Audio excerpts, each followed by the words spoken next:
Well, hey guys, boys and girls, it's 5 o'clock, and we're live at 5, and it's Senior Moments, the podcast that, well, we're up to episode number 43, I believe.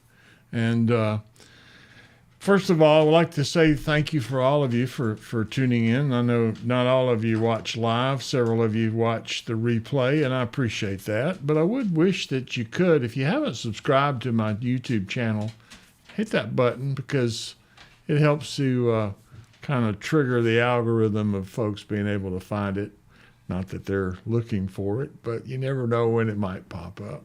And I did want to say one little bit of, an apology in the sense of last week. I did run a little long, but that particular episode had a lot going on with my grandpa and China and all the photos and all the stuff that we were talking about there. And I guess if you watched it and plus the supplemental images that I posted on the YouTube channel and the Facebook channel, you probably can have an appreciation for those that saw it live because it was a lot of information to cover. But I hope you enjoyed that, and I certainly enjoyed bringing it back to you again.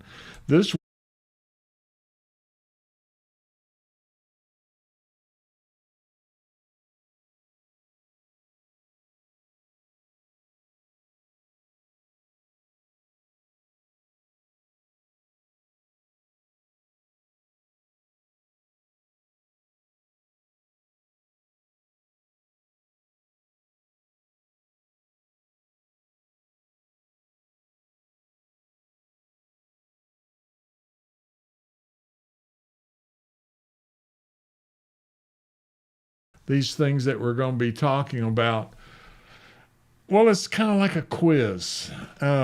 So with that said, why don't we get started right away? And again, thank you for tuning in. This is what I call the older than dirt quiz. The older than dirt quiz. And so here we go. Just see if you remember some of these things, because I got to tell you, I made an A+ because I think I remembered all of them. There was one that I don't know that I ever had personal experience with, but there was one, and I'll point it out when we get there. So, first of all, do you remember blackjack chewing gum? Did I tell you I stole this quiz off of Facebook? I think I did. But anyway, these are some other items that I thought about while I was putting all this together. But I don't remember much about blackjack chewing gum other than the fact that I think the one time that I actually experienced it, it kind of had a licorice flavor, which has never been one of my favorites, the licorice thing going on.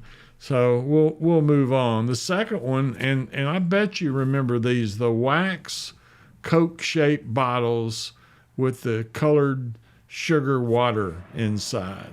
Now, I remember these, but I cannot, for the life of me, recall where I remember them from. It just seemed like they were, I don't know if they were in the old 5 and dime store or if this was something they were giving away at a concession stand. That might have been it. It might have been Little League concession stand that brought about this little miracle in a wax-shaped bottle. I just remembered drinking the colored sugar water, and I remember wishing it came in a quart-size container as opposed to these little bitty things. But anyway, you remember those? I'm wondering if you do, and if you do, certainly you can mark that down on your scorecard. What about this one? Candy cigarettes. I gotta tell you, I haven't thought about candy cigarettes in quite a while, and I was looking for an image, and I thought I found a group of real cigarettes. But if you'll notice, when you look at this thing, I don't know if I can blow up on this thing or not. Yeah, a little bit. All of these actual cigarette images are candy cigarettes. And I'm not exactly sure what kind of subliminal learning that we were attempting by producing these things with the real. I mean, I don't know about you, but well, smoking was a big deal back then. There was a lot more people smoked than they do today. But I can remember candy cigarettes, and I can remember walking around, like thinking I was cool, and then, of course, you ate it. And to me, the favorite part was eating the cigarettes. Kind of goes back to the sugar water story, I guess. But, what were we doing? What were we doing? Encouraging me to hang out with a cigarette in our mouth. I don't know. Of course, that was back when doctors advertised cigarettes on the magazines. 9 out of 10 doctors think Chesterfield is the best tasting cigarette. So anyway, candy cigarettes, mark it on your scorecard. Or what about these old soda pop machines, the old Coke machines that we used to see around in the grocery stores and different places? And that one on the right was an old one. I remember there was a place over in Bessemer. It was a hardware store, and I used to call on them when I was in the lumber business.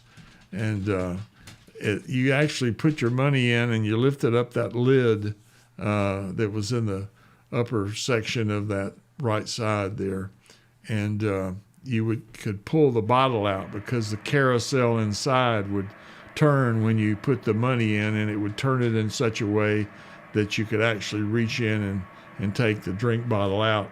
And these, I don't know if you remember these guys. I bet a lot of you do. These were the old, I guess, 8-ounce Cokes. They were the small bottles, real heavy green tinted glass. And if you remember correctly, testing your memory here, on the bottom of each one of those bottles, down kind of where they showed the on the bottom, it was actually stamped in the glass where that bottle originated from originally. And it typically was a city and a state. And we used to do a little gambling game, if you want to know the honest truth. Everybody would put their money up, go buy the drinks, and then we would try to guess whose bottle was farthest away. Or some days we actually tried to guess which bottles were the closest. And then whoever bottle, won, we weren't supposed to look at it till we got all the money on the table. And then whenever we looked at it, if you won, then you got to keep all of the other guys' drink money. So it was, I don't know, just crazy gambling game that you play when, I can't say when you were a kid because I was pretty much an adult when that was going on. Nevertheless, this is an old one, man. Coffee shops and even restaurants with tableside jukeboxes. I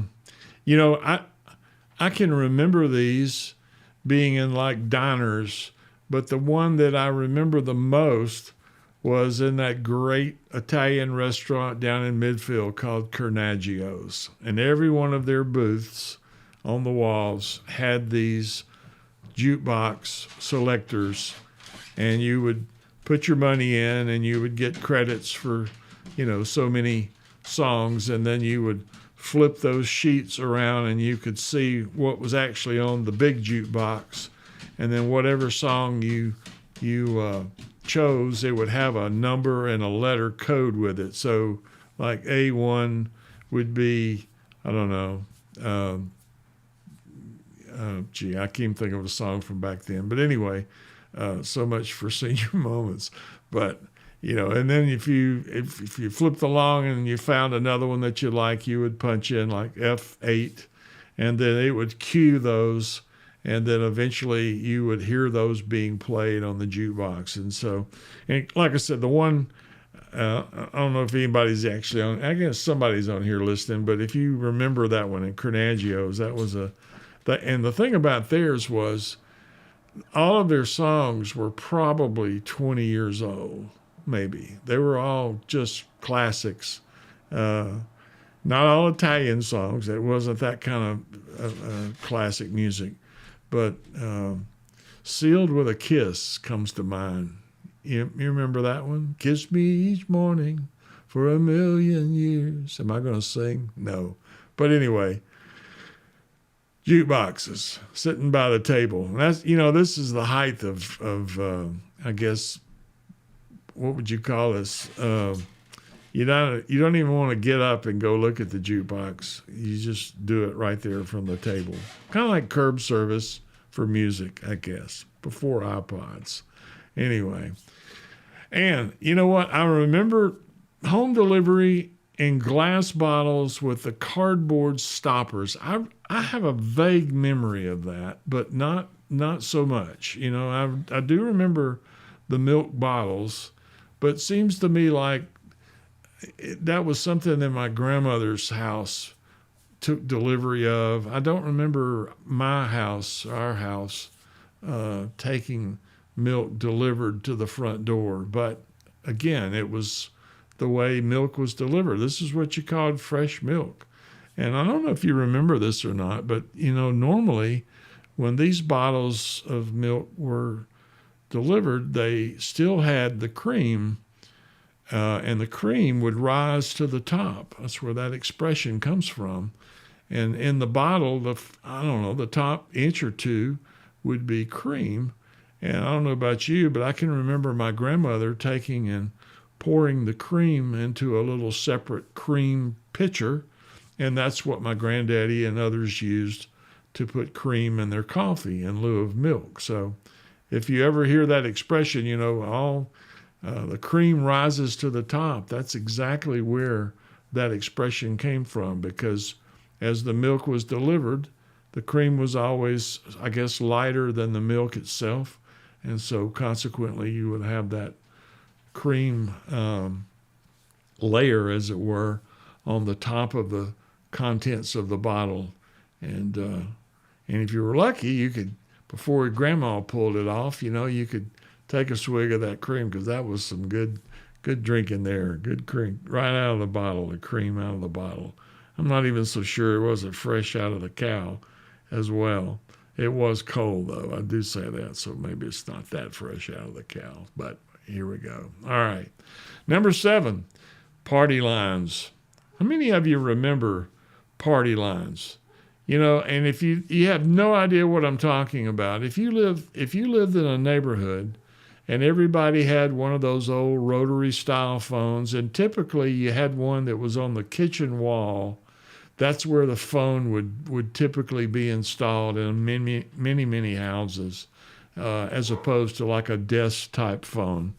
But nevertheless, the phone would be on the wall of the kitchen, and you would pick it up and you would expect to hear a dial tone and begin to dial the number. However, if you were on a party line, then there would be other people in your neighborhood who were actually sharing that one line. And so it wasn't unusual for you to pick up the phone, listen for the dial tone, and if no one else was actually talking on the phone, talking to other people, then you were free to go ahead with that dial tone and dial your number and make your phone call. But if you picked it up and you heard voices and conversation going on, it was kind of considered rude, like this little flyer here that you see on the left. It says, please be brief on all calls, avoid needless calls, space calls on other parties, space calls so other parties have a chance at the line, and always yield the line in the case of an emergency. And that situation, well, let me put it this way. Sometimes nosy neighbors would pick up the phone and listen to the conversations of other people in their neighborhood, and that's, I guess, how they always wound up with the gossip. Got a couple of comments here, one especially. Robert Sherman Minton. This guy lives in Louisville, Kentucky, folks. He says, 2 rings for our house, 1 for someone else. I get it. So the way the phones were ringing in, you would know it was for you. I never really thought about it that way, Sherm. I guess, most of the time I was making an outgoing call. I don't think I ever received any calls, although my parents did. So anyway, I guess that's a pretty good way of determining that. I didn't know that. Thanks for jumping in on that one. How about this one? Newsreels before the movie. You'd go to the movie. I think I did a reel on, being big kid. I always had to take my birth certificate so I could get in on a child's ticket cost. And if I forgot to do it, I had to walk home and get my birth certificate. That's a whole another story. You can look that up on a previous episode. But then when you got in the movie, typically there would be a number of these newsreels, and seems to me like Lowell Thomas was the guy that was the voice of these newsreels. And you can see these were a couple of older examples that I found, like Pearl Harbor, and some of the news that was coming from there. And there was always that reel, the movie tone news. And sometimes even before the actual movie that you paid for to see came on, you had these 1 or 2 of these newsreels, and then typically you might have a few cartoons that would run, like Bugs Bunny and Daffy Duck and some of the older cartoon characters. And then, of course, the movie would start, and you would watch it. And if any of you are thinking, I'm so old they didn't have sound, thank you very much. They did have sound when I was a kid, so I'm not that old. But nevertheless, newsreels was always kind of the front end of the attractions. And that reminds me, there was also the previews. The coming attractions would be shown.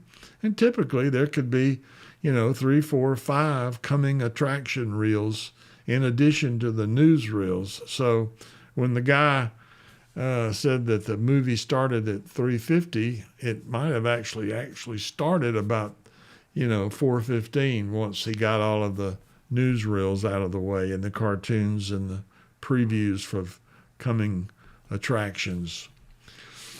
Well, number 9, how about that? PF flyers. You remember those? I kind of remember the Chuck Taylor Converse high tops, the black and white, and they were kind of cool, but I can vaguely remember the PF flyers. Don't know if I ever owned any, but it was kind of the shoe of choice back then. And everybody had a pair, and probably they were half worn out because you wore them daylight to dark and maybe at night as well. But PF flyers, I remember those. How you doing so far on your score, by the way?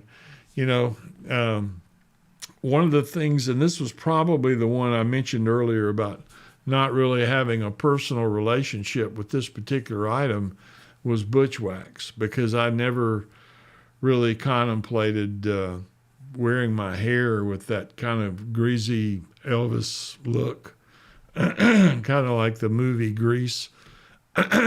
You excuse me, guys. It's been a long day. But the butch wax was what you put on your hair to kind of give it that slick, shiny, stuck-down look that was so popular back in its day. And it was called butch wax. I have no idea where that name came from. I guess maybe it was invented by some guy named Butch. Who knows? Maybe just Butch. Never mind. I'm not going there. And kind of in the same telephone vein as the party lines, there was the telephone numbers with a word prefix. And those were two dials that I found images of, the Olympic 46753 there on the left, and LA stood for Lakewood, and it didn't have the rest of the number on there. I'm not sure what happened to that. But up in the title, State 55107, that is a very magical number for me, because it was the phone number of my mom's workplace, the Mutual Savings Credit Union there in Fairfield where I grew up. And the phone number, and I don't know why I can still remember it to this day, although I guess I do know why, because I would typically call her when I was in trouble or needed to be picked up at Grandma's house. And the number was State 55107. And of course, eventually, all those states and the prefixes were replaced with other numbers. And as you know, eventually the entire area code system came into play. And so now we have a 10-digit phone number, unless you're calling internationally, and then you got a whole nother can of worms you got to open to do that. So anyway, telephone numbers with a word prefix. We're moving on. How about Howdy Doody? Do you remember Howdy Doody? Saturday morning television, maybe. Had a guy, I don't remember his name. Some of you might, if you do, post it. But it's Cowboy something or another was his buddy. And Howdy Doody was always, he was like a marionette. He was a string puppet, kind of like Pinocchio. And, I'm looking at this picture of Howdy Doody, and that's exactly what he looked like. But he didn't seem to be that creepy looking to me then as he does now. I guess just because I've seen so many ventriloquist dummies that all kind of look similar. And you remember the movie Magic, where the ventriloquist dummy actually took over his personality? He was schizophrenic. Yeah, you're right, Sherm. Buffalo Bob was the name of the Howdy Doody's cohort there on the television. Phil Lazenby down South Alabama in Baldwin County says, just started listening. Did you say anything about national anthem at the end of the television day about midnight? Had to stand with my family. Come back there. Dad was a World War II veteran. Yeah, I remember those. In fact, in Birmingham there, and you were from the Birmingham area, Phil. I think you grew up in Bessemer, if I remember.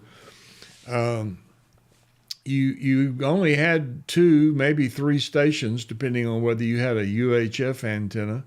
And every night at midnight, instead of running completely 24/7 TV entertainment, you had the sign-off with typically the flag blowing in the wind or patriotic style photographs that were being shown as the national anthem was being played. I don't remember personally having to stand, although I can certainly appreciate your dad's feeling that way about it. And it's good to know you were raised up right there, buddy, with your dad making you stand. I'll tell you, didn't mean to do this, but Phil, it's your fault. There was a buddy of mine named Rick Carpenter, and we were asked to do the devotionals. They always had the national anthem, but they also had a devotion on one of the channels. I don't remember if it was 6 or 13. And he and I were both singing a lot, and we were in Daniel the Lion's Den, the play, and the One Way Christian Nightclub. And anyway, they asked us to come on and do 5 tapes, one for each night of the weeknight.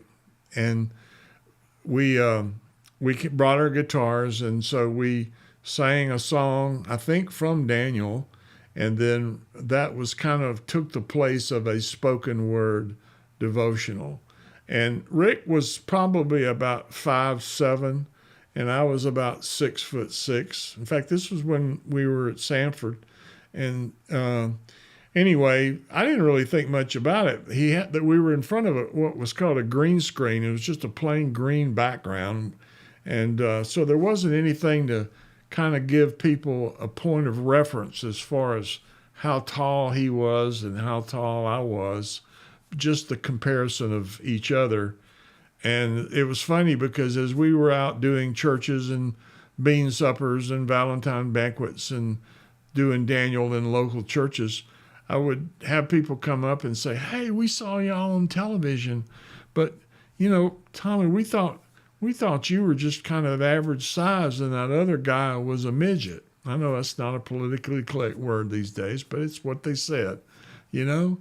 And we got a kick out of that, or I got a kick out of it. Rick wasn't too happy about it, but nevertheless, I can remember those sign-offs there, Phil. Appreciate you jumping in. Number 13 was 45 RPM records. And, you know, it seemed like every girl I ever knew had one of those little portable record players. They would drag those around to the little spend-the-night parties, and if we were lucky enough to show up for a couple of hours before their daddy ran us off, they would always be listening to the records. And, of course, you had the 45 RPM records like you see there on the right. That particular one was the Beatles and Penny Lane. You remember when the Beatles came out? It was about 64, maybe. I'm really chasing in the weeds tonight, but I can remember they had 2 or 3 big hits right off the bat, and I was listening to them on a little transistor radio that wasn't much bigger than a deck of cards, and it had a little tiny speaker, but listening to the Beatles, the British Invasion, it was called. And it was, I guess, the way we listened. So,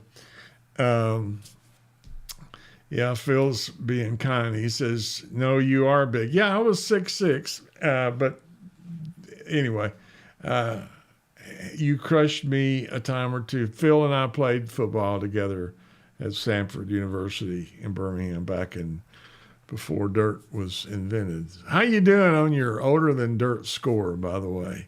I was going to tell you, do you remember the little inserts that you had to put in the 45 so that they would play on the small spindle of those the little small spindle of the record player? And those little plastic inserts, they were like an adapter, I guess you'd call it, that would snap into the 45, and then you could put it on that little skinny spindle and put the needle down and play the record. Otherwise, if you were playing an album or what they called an LP back then, long play, it had a hole about the same size as the spindle, so it didn't need that adapter.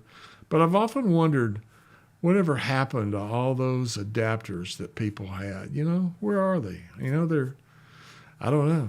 They could be in a landfill, you know, with all those black jelly beans that nobody eats. Who knows? I don't know. But anyway, we continue. S&H Green Stamps. I don't know. Unless you were probably an adult, you probably didn't really catch on to. There was another thing called plaid stamps, if I remember. There was another brand. Got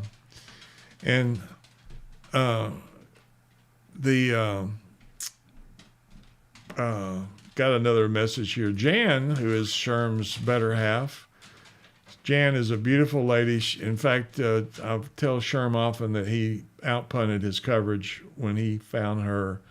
But she says she still has her 45s, her Donny Osmond 45s. That is so funny. And then Sherm says, top value stamps. That's right, Sherm. I remember those as well. But it seems to me like the ones that were most popular down here were the S&H Green Stamps, and then there was the plaid stamps. And you would collect these when you bought something at a store, bought gas, whatever. And for those of you who have no idea what I'm talking about, they were like coupons, and then you put them in books, these little paper books that they gave you. And when you filled that book up, it had a value to it, and you could take it to this S&H Green Stamp store and trade those stamps in for items like a toaster or, you know, maybe a kitchen utensil of some sort. But you had to have like multiple books to have any real ability to do well on those swaps, because, you know, it's kind of like airline points. You have to have 100,000 of them just to get a seat in the back on an airplane. So anyway, it was green stamps and plaid stamps and top value stamps too as well. Here's another old one. Man, gosh, some people will look at you and think, what in the world is that? But it was a metal ice tray with levers. And if you're under the age of 40, you probably don't remember these because, believe it or not, at one time you had to take one of these, fill it with water, put it in the freezer compartment of your freezer, and let it freeze the water. And then when you took it back out, you pulled that lever, and that lever would actually disengage or dislodge the actual ice cubes that were frozen in the little partitions that you see there in the design of that ice tray. And you had multiples of these, because everybody used ice. But this was a long time before the actual invention of the ice dispenser or even the ice machine for that matter. But that was the only way you got ice, unless you went to the ice house and bought a big brick of it and brought it home and chipped it off. But that's really antiquated. I'm really showing my age now. How about number 16? You remember mimeograph paper? Teachers would use the mimeograph machine to make multiple copies of like their tests that they would be passing out. And the mimeograph paper was actually kind of like, what do they call it? Carbon paper, but it had a smell to it because it was actually an ink transfer, but it was I guess called mimeograph ink. But whenever she would pass out those papers, it had a certain smell. And I would be willing to bet you, if you're old enough to remember mimeograph paper, you can still kind of sense that smell. It doesn't go away. It's amazing to me that a smell could be retained in our mind that long. I'll give you another example. Don't have a picture, but Crayola crayons. If I were to show you a picture of a bunch of Crayola crayons, you would probably equate that to that waxy scent. It didn't smell bad, but it had a kind of a neutral smell to it. Yeah, and it had you're right, everything was in a purple ink. And so anyway, it was I guess the forerunner to the Xerox machine, the mimeograph machine. And I can remember, the nuns where I went to grammar school running off their tests and their pages that we would use to color in when the lower grades. And so anyway, the mimeograph machine. Let's move on. Number 17. Let's go. 17. Flash bulbs. Again, you got to be old to remember these. Sylvania flash bulbs. This is tea, by the way. It's actually Mio water flavoring. It's not real tea. Trying to drink a little more water these days. But the Sylvania flash bulbs, if you remember, the photographers would screw these in, and it was a one-off deal. It was like, boom, this was before the invention of the electronic flash that just repeated itself over and over, and you kept the batteries charged up. And if you remember, some of you probably remember flash cubes that actually fit on top of the little Instamatic cameras that Kodak and other companies sold. And the flash cube actually had 4 of these little flash bulbs embedded inside. And so it was good for 4 shots with the flash, and you would put it on, and then you would aim the camera and pull the button, boom, the flash would go off. And then when you advance the film to the next frame to take a second picture, the flash bulb would actually turn around and give you that fresh flash shot. And the only way you could eliminate the thing not going off would be to take the flash cube off of the camera. But otherwise, most people were leaving them on. And, this is one of those things, thinking about the 45 adapters, I have no idea how many millions of flash cubes and flash bulbs that were sold. Although it was pretty cool if you found, like if you went to a wedding and the photographers were using the big, commercial grade cameras, and they were using these flash bulbs like you see pictured here, we would always go and get them out of the garbage can and take them outside in the parking lot and stomp on them. And when they did, they would pop like a firecracker, I guess. It was, I don't know, just recycled flash cubes into firecrackers. So anyway, we'll continue. Just a few more. Roller skate keys.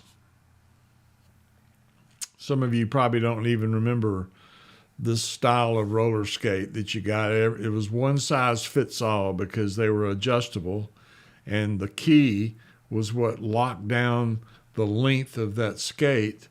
And so if your sister was using your skates and she's got them pulled real close, she would lock it down. Actually, if you hid the key, she wouldn't be able to use your skates, which, was a strategy. I won't go into the detail there. But nevertheless, if you had to adjust the skate, you would take that key and twist it in the actual mechanism that allowed the back of the skate and the front of the skate to slide into a different length. That's what you used, was the roller skate key. Now, one day we all went crazy, and I remember stealing my sister's roller skates and taking them apart. And so you had the front of the skate and the back of the skate, and we would nail them to a board and make what we called our skateboards. Back when we didn't have a whole lot of money, parents certainly weren't going to spend a lot of bucks on skateboards, but the skateboard craze was kind of moving its way from the west to the east. I guess it started in California. It's kind of a surfer thing, but you didn't require an ocean, I guess. But nevertheless, the skateboard key was the way of working that skate. A few more here. Drive-in movie theaters. Need I say more? In the upper right corner is the old Fair Park Drive-In Theater. That was here in the Birmingham area, and spent a fair amount of time there. The theaters were great, but the drive-ins were better because you could take a date, and I don't want to go in a lot of detail here, but I can remember watching the previews and the movie reels and making out, and by the time the movie started, the windows were so fogged up you really couldn't see it, but it really didn't matter, and we'll just leave it there. But nevertheless, the drive-in movie theaters were popular, and I'm assuming there's probably still some out there somewhere, but haven't seen one lately. Lower right-hand corner, that's John Travolta. Yeah, I know it's Travolta, but I call him Revolta.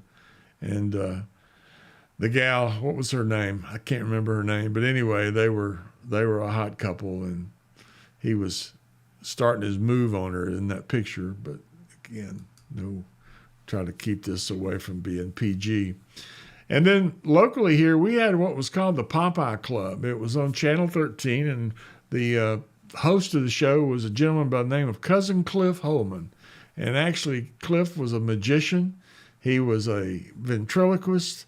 He was a guy that drew droodles. He did all manner of entertainment for kids. And he was the reputation around town as being the guy for doing a magic show for your kids' birthday parties. Now, if you know me, you know that I'm a magician as well. And back when I was doing kids' birthday parties, people would call up and say, "How much do you charge for a birthday party?" And I was trying to get $50, for a 1-hour birthday party for kids. And typically the parent or the mother, as a rule, would say, "Well, that's a lot of money. I can get Cousin Cliff for $25." And I would say, "Well, is he available?" And she'd say, "Well, no, because he stayed busy." And I would say, "Well, I don't guess it really matters what he charges, but I used 50. And sometimes they got mad at you. Sometimes they understood, but it was capitalism at its best, trying to make a living doing magic, doing birthday parties. And you got this guy that was what we called a bottom feeder, doing them for $25. And I used to beg him. I said, Cliff, you need to raise your price, please. You just, kind of help us all out. And he never did, but nevertheless, he was quite a guy. He was a member of the Society of American Magicians. We used to meet over at his house, and his wife hated magic. Ann was her name. But we'd all show up. We'd talk about war stories, doing shows and doing tricks for each other. And it was always lots of fun. And bless his heart, he's passed away.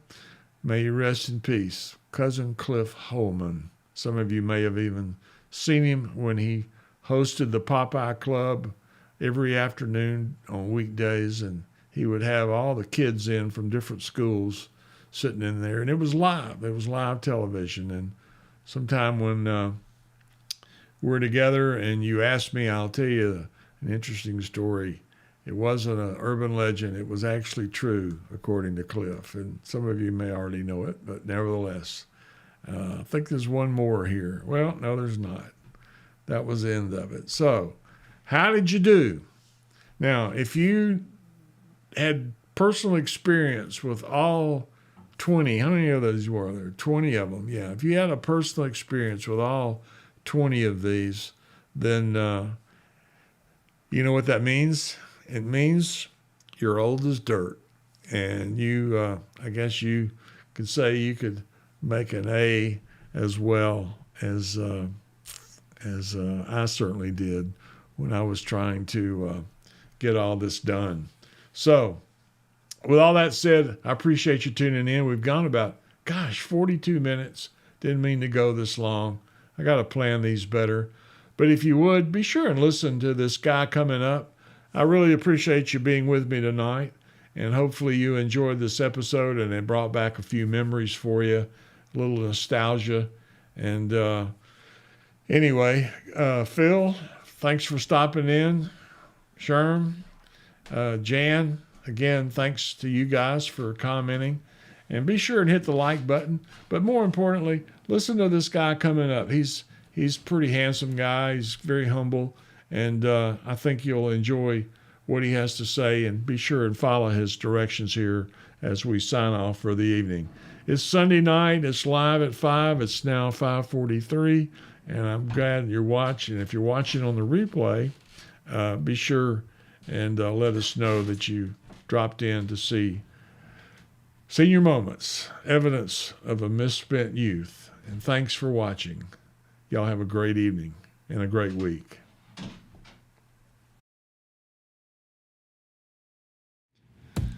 Well, hey, thanks for spending a few minutes with me on Senior Moments.